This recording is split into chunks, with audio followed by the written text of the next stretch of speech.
What if the greatest mistake Germany made on D-Day had nothing to do with the beaches at all? What if the Atlantic Wall was never destined to fail because its bunkers were too weak, its soldiers too few, or its commanders too slow? What if the real battle had already been decided long before the first Allied landing craft touched the sand? 4 generations. The story of Normandy has been told through the courage of the men who stormed Omaha. Jujol, Gold, Juno, and Sword. We remember the desperate fighting on the beaches, the paratroopers scattered across the Norman countryside, and the brutal sacrifices that opened the road into Western Europe. But that familiar story leaves an uncomfortable question unanswered. Germany possessed experienced commanders. It had fortified thousands of miles of coastline. It had spent years preparing for the invasion everyone knew was coming. Some of the most respected military minds of the 20th century had studied every tide table, every stretch of coastline, every possible landing zone. As the invasion had been expected for so long, why did the defense collapse so quickly? The answer may have had surprisingly little to do with battlefield tactics, because the German High Command prepared to defeat an invading army. What arrived in Normandy was something far larger. It was an industrial system. To understand why this matters, we have to step away from the beaches and into the headquarters where Germany believed the fate of Western Europe would be decided. By the spring of 1944, maps of the French coastline covered conference tables inside German command centers. Every beach had been measured. Every harbor had been analyzed. Defensive sectors were divided with remarkable precision. The Atlantic Wall itself represented one of the largest military engineering projects undertaken during the war. Concrete strongpoints, artillery batteries, anti-mine tank obstacles, minefields, and interconnected defensive positions stretched across much of occupied Western Europe. On paper, the strategy appeared logical. The first objective was to slow the assault at the shoreline. Defensive obstacles would disrupt landing craft while overlapping fields of fire inflicted heavy casualties before Allied troops could organize. If the attackers survived the beaches, they would encounter a second defensive belt just inland. Artillery, infantry strongpoints, and local reserves would delay any advance while preventing isolated units from linking together into a coherent force. Then came the decisive phase.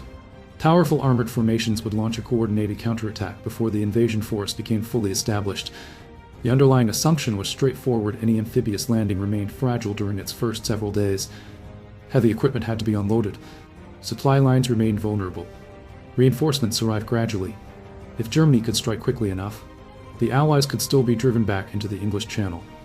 From a purely military perspective, the theory made sense. Many experienced officers believed victory or defeat would be determined during the first 40-8 hours, even among German commanders who disagreed over exactly how the Panzer divisions should be deployed. There was broad agreement on one fundamental point. The invasion itself would be the decisive event. Destroy the landing force before it consolidated, and the campaign would end almost as soon as it began. Everything depended on identifying where the main landing would occur. Months of intelligence analysis focused overwhelmingly on that single question. Would the Allies cross at the Paz-de-Calais, where the English Channel was narrowest? Would they attempt multiple diversions before launching the main assault? Could airborne operations disguise the true objective? These questions dominated planning discussions because they fit the traditional logic of warfare. Every major decision revolved around finding and defeating the enemy's main concentration of combat power. What almost nobody questioned was something far more fundamental. What if the invasion itself was only the opening movement? As dawn approached on June 6, German commanders began receiving reports of airborne landings across Normandy. Initially, many interpreted the scattered drops as diversionary operations designed to confuse defenders. Similar deception efforts had been anticipated for months. Then reports of ships arriving offshore began to multiply. Reconnaissance aircraft and coastal observers described formations unlike anything previously encountered. What first appeared to be dozens of vessels soon became hundreds. Before long, estimates climbed into the thousands. The sheer scale challenged established assumptions. This no longer resembled the limited beachhead envisioned in German planning exercises. Instead, it appeared as though an entire nation was crossing the channel at once. Even so, many officers still viewed the operation through the framework they had spent years preparing to confront. Their attention remained fixed on defeating the soldiers coming ashore, and that focus would prove increasingly costly. Because while infantry fought for every yard of sand, another kind of force was arriving behind them. Engineers, construction units, logistics specialists, port operators, bulldozer crews, too many German defenders. These men appeared almost secondary compared with the rifle companies and armored units advancing inland. In reality, They represented something much more significant. The Allied invasion was never designed simply to seize territory. It was designed to build an industrial supply network directly onto the battlefield. As combat continued throughout June 6, engineers cleared beach exits under fire, removed obstacles, repaired damaged roads, and established traffic routes that allowed vehicles to move inland almost immediately. Every hour transformed the beaches from temporary landing sites into functioning logistical hubs. From the German perspective, this development was deeply unsettling. Their doctrine assumed an invading army would remain vulnerable while struggling to unload equipment and sustain itself across open water. But the Allied system appeared capable of expanding even while fighting. Every obstacle removed, every road repaired, every landing area improved, made the invasion stronger than it had been only hours earlier. German commanders had prepared for a battle of destruction. What they were beginning to witness looked increasingly like the construction of an entirely new military infrastructure. And that realization pointed toward an uncomfortable possibility. Perhaps Normandy would not ultimately be decided by whichever army fought more effectively on June 6. Perhaps it would be decided by whichever side could continue replacing men, vehicles, ammunition, fuel, and equipment long after the first day's fighting had ended. If that was true, then the beaches weren't ever the final objective. They were merely the foundation of something much larger, and Germany's carefully prepared defensive strategy had been designed to stop an army, not an industrial machine. By the second week after D-Day, the battle taking place in Normandy no longer resembled the campaign many German planners had expected. Publicly, official communiques continued to describe determined resistance and local counterattacks. But behind closed doors, intelligence officers were assembling reports that painted a far more troubling picture.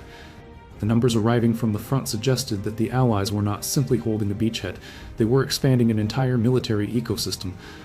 Every day brought additional troops, thousands of vehicles, and enormous quantities of fuel, ammunition, engineering equipment, and medical supplies.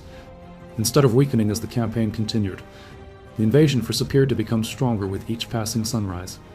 This was the strategic reality Germany had failed to anticipate. Traditional military doctrine viewed an amphibious invasion as a race against time. Attackers had to establish themselves before defenders could organize a decisive response. The longer the battle lasted, the more dangerous it became for the force trapped against the shoreline. That assumption had shaped German planning from the beginning. But Normandy revealed a different equation. The beaches were not the end of the Allied supply chain. They were its beginning. One of the clearest examples appeared off the coast near Arromanches. Allied engineers began assembling enormous artificial harbor facilities that later became known as the Mulberry Harbors, constructed from prefabricated components transported across the English Channel. These structures allowed cargo ships to unload directly onto the French coast without first capturing a major deep-water port. Rather than waiting for existing infrastructure to fall into their hands, the Allies brought critical infrastructure with them. To German observers, this development challenged decades of conventional thinking. Military planners had long assumed that ports represented fixed strategic objectives. Whoever controlled them controlled the flow of armies. Yet the appearance of temporary artificial harbors suggested that industrial engineering could solve problems previously considered permanent features of geography. The battlefield itself was being redesigned. At the same time, Allied engineers expanded roads, repaired bridges, established fuel dumps, organized traffic control systems, and continuously improved the logistics network supporting the front. Construction crews often worked within range of German artillery, not because the work was secondary to combat, but because it was essential to sustaining combat. Every repaired road increased the speed of reinforcement. Every cleared obstacle shortened delivery times. Every functioning supply route multiplied the effectiveness of units already fighting inland. German commanders increasingly found themselves confronting an opponent whose greatest strength did not necessarily lie in individual tactical engagements, but in the ability to maintain relentless operational momentum. This momentum created consequences beyond the battlefield. German armored formations still possessed experienced crews and capable equipment. Individual counterattacks occasionally achieved localized success, demonstrating that tactical skill had not disappeared from the Wehrmacht. Yet each movement carried enormous risk. By 1944, Allied control of the air severely complicated large-scale daylight maneuver. Historical accounts from both sides consistently describe how roads, rail junctions, and vehicle columns became frequent targets for Allied fighter-bombers whenever conditions allowed. As a result, moving reserves rapidly across northern France became increasingly difficult. The issue was not simply whether tanks could fight effectively once they reached the battlefield. The growing challenge was reaching the battlefield in sufficient numbers and at the right time. Meanwhile, every delay favored the Allies. Every additional day allowed more cargo ships to unload, more engineers to build, more vehicles to arrive, more supplies to accumulate. The campaign gradually shifted away from a single decisive clash and toward a contest of endurance. For German intelligence officers, this transformation became impossible to ignore. Reports increasingly emphasized production capacity, transportation networks, and logistical throughput alongside traditional battlefield assessments. The emerging picture suggested that Germany faced not merely the combined armies of Britain, Canada, and the United States, but the industrial output supporting those armies. Factories, shipyards, rail systems, merchant fleets, and engineering organizations all became part of the same strategic machine. This realization carried profound implications. Destroying a battalion no longer guaranteed meaningful operational advantage if replacements and equipment could arrive almost immediately. Damaging a road mattered less if engineering units restored it within hours. Knocking out individual vehicles became less decisive when industrial production continued replacing losses faster than they could accumulate. None of this diminished the importance of battlefield leadership or tactical decision-making. Those factors remained essential throughout the Normandy campaign, but they increasingly operated within a larger framework shaped by logistics, production, transportation, and organizational resilience. In many respects, Normandy demonstrated that modern warfare had entered a new era. Industrial capacity did not replace military strategy. It amplified it, and while planned operations supported by an enormous logistical system could sustain pressure continuously rather than relying on a single decisive victory. Looking back, historians continue to debate countless aspects of D-Day. They examine intelligence deception, command decisions, weather forecasts, armored doctrine, airborne operations, and countless acts of extraordinary courage displayed by soldiers on both sides. All of those subjects remain important. Yet another lesson quietly emerged beneath them. The campaign exposed the growing relationship between